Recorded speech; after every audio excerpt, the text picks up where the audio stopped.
Assalamualaikum warahmatullahi wabarakatuh. Kami dari kelompok 8 Statistika akan menjelaskan hasil diskusi kami tentang korelasi berganda dan poin di serial yang beranggotakan saya Fatiani Sita Rafiah, saya Nazma Zulmirah. Kenalkan, saya Rahmah Kamal dengan NIM 24323031 dari kelompok 8 Statistik ingin menjelaskan tentang korelasi ganda. Nah, apa sih korelasi ganda itu? Korelasi ganda adalah hubungan timbal balik atau sebab akibat antara dua variabel. Sedangkan di dalam statistik, korelasi merupakan teknik untuk mengukur hubungan linear antara dua variabel atau lebih yang bersifat kuantitatif. Korelasi ganda umumnya digunakan untuk mencari hubungan antara dua variabel bebas atau yang lebih secara bersama-sama yang dihubungkan dengan variabel terikatnya atau disebut Y, sehingga dapat diketahui besarnya sumbangan seluruh variabel bebas yang akan menjadi objek penelitian terhadap variabel berikutnya. Yang memerlukan uji korelasi ganda yaitu para peneliti yang jenis penelitiannya masuk ke ranah penelitian kuantitatif dan peneliti yang menggunakan hubungan antara dua variabel dan satu variabel terikat. Langkah-langkah untuk menghitung korelasi ganda. A. Menghitung dan menguji koefisien korelasi sederhana atau R.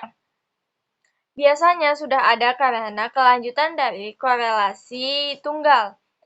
B. Hitung R dengan menggunakan rumus berikut untuk dua variabel bebas, X1 dan X2. Rumusnya RY1X2 sama dengan akar R2 YX1 tambah R2 YX2 dikurang 2R YX1 RYX2 Rx1x2 per 1 dikurang R2 x1x2, di mana koefisien korelasi ganda antara variabel x1 dan x2 secara bersama-sama dengan variabel y. Ry1 adalah koefisien korelasi y terhadap x1 Ry2, sedangkan koefisien korelasi y terhadap x2 Rx12 sama dengan koefisien korelasi X1 terhadap X2. C. Tetapkan taraf signifikannya. Sebaiknya disamakan dengan tabel terlebih dahulu. D. Tentukan kriteria pengujian signifikansi R, yaitu H tidak signifikan atau RYX1 X2 sama dengan 0. H0 signifikan atau RYX1 X2 sama dengan 0. Jika F hitung lebih kecil atau sama dengan F tabel, maka HO atau H0 diterima atau signifikan. E. Cari T hitung dengan rumus. F cari F tabel sama dengan F dikurang 1. Kemudian dengan dikembangkannya sama dengan K. Dikembangkan penyebut sama dengan N dikurang K dikurang 1, di mana K banyaknya variabel bebas N. Banyaknya anggota sampel dengan melihat tabel F didapat nilai F table. G. Bandingkan F hitung dengan F table dan konsultasikan dengan kriteria pada langkah di atas. H. Buatlah kesimpulannya. Sekian langkah-langkah dari saya akan dilanjutkan oleh rekan saya. Selanjutnya saya akan menjelaskan contoh soal korelasi berganda. Dari contoh soal diketahui data yaitu X1-nya 1, 2, 3, 4, dan 5, X2 3, 1, 4, 5, dan 2, Y 3, 4, 5, 7, dan 6. Maka buktikanlah bahwa ada hubungan linear positif dan signifikan antara variabel X1 dan X2 secara bersama-sama dengan variabel Y. Untuk langkah pertama, kita menentukan harga R-nya. RYX1 sama dengan plus 0,900, RYX2 sama dengan plus 0,500, RYX1X2 sama dengan plus 0,200. Untuk langkah keduanya, kita menghitung R hitung dengan menggunakan rumus untuk dua variabel bebas X1 dan X2.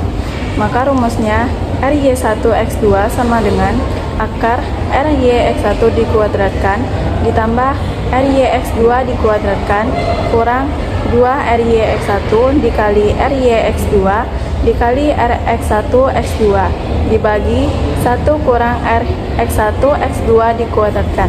Maka dapat menghasilkan 0,95. Langkah ketiga yaitu menentukan taraf signifikansinya, yaitu alfa sama dengan 0,05. Selanjutnya yang keempat, menentukan kriteria pengujian signifikansi R, yaitu HA tidak signifikan karena HA tidak signifikan jika RYX1X2 sama dengan 0 dan H0 signifikan jika RYX1X2 tidak sama dengan 0. Jika F hitung kecil sama dengan F tabel, maka H0 diterima atau signifikan. Yang kelima, cari T hitung dengan rumus FH sama dengan R kuadrat per K dibagi dengan 1 kurang R kuadrat per N kurang K kurang 1. Mendapatkan hasilnya yaitu 9. Yang keenam, cari F tabel sama dengan F1 kurang alfa. Kemudian dengan DK pembilang sama dengan K, DK penyebut sama dengan N kurang K kurang 1, F tabel dengan alfa sama dengan 0,05, dengan DK pembilang sama dengan 2. DK penyebut sama dengan 2 dan F tabel 0,95 dan 2,2 adalah 19,00. Yang G ternyata 9 kecil dari 19 atau F hitung kecil dari F tabel sehingga H0 diterima atau signifikan. Kesimpulannya, hipotesis nol yang berbunyi terdapat hubungan yang signifikan antara X1 bersama-sama dengan X2 dengan Y diterima. Sebaliknya, hipotesis alternatif yang berbunyi tidak terdapat hubungan yang signifikan antara X1 bersama-sama dengan X2 dengan Y ditolak. Selanjutnya, teknik korelasi poin biserial. 1. Pengertian korelasi poin biserial. Poin biserial adalah korelasi yang digunakan untuk satu variabel diukur dengan skala interval atau rasio dan variabel lainnya adalah variabel nominal dengan dua tingkatan klasifikasi atau variabel dikotomi. Teknik korelasi poin biserial adalah salah satu teknik analisis korelasional bivariat yang biasa dipergunakan untuk mencari korelasi antara dua variabel. Variabel 1 berbentuk variabel kontinum atau misalnya skor hasil tes, sedangkan variabel 2 berbentuk variabel diskrit murni, misalnya betul atau salahnya calon dalam menjawab butir-butir soal. Rumus korelasi poin biserial yaitu RPBI sama dengan MP kurang MT dibagi SDT dikali akar P per Q. Dengan RPBI sama dengan koefisien korelasi biserial, MP sama dengan rata-rata peserta tes yang menjawab betul butir soal yang dicari korelasinya dengan tes. MP yaitu rata-rata skor total dari seluruh peserta tes SDT sama dengan standar deviasi dari skor total.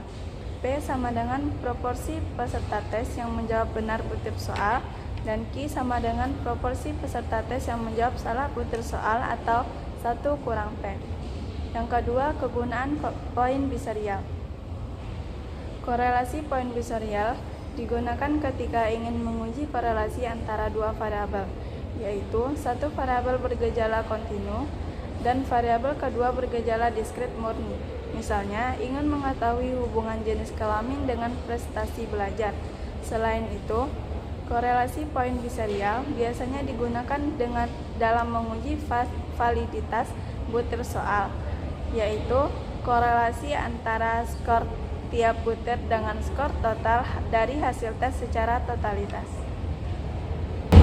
Yang ketiga yaitu cara memberikan interpretasi terhadap angka indeks korelasi poin biserial. Untuk memberikan interpretasi terhadap RPBI, pergunakan tabel nilai R produk momen dengan terlebih dahulu mencari DF-nya. DF sama dengan N besar dikurang NR. Keterangannya yaitu DF sebagai derajat kebebasannya N sebagai jumlah data dan NR sebagai jumlah variabel.